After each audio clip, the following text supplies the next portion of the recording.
filets vides défilent, la pêche est maigre aujourd'hui pour Jean. À peine 6 poissons ont été pris dans ces 700 mètres de trémaille. Eh bien, c'est pas aujourd'hui que je vais devenir riche.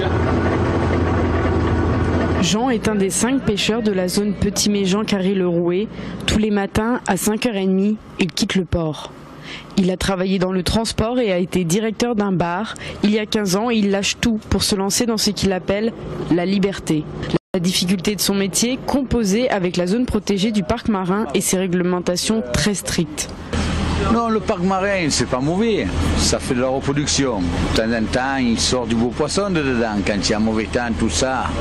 J'estime que c'est bien, mais bon, nous autres, on crève là.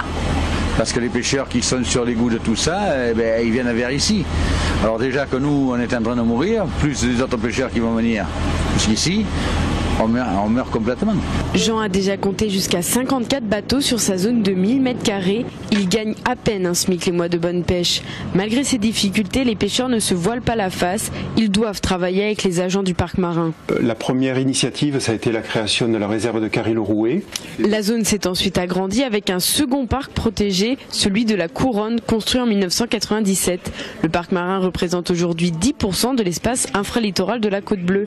Le but du complexe, protéger la faune et la flore. On a des peuplements qui sont différents, avec des poissons beaucoup plus gros, des densités qui sont entre 3 et 5 fois plus importantes à l'intérieur de la réserve.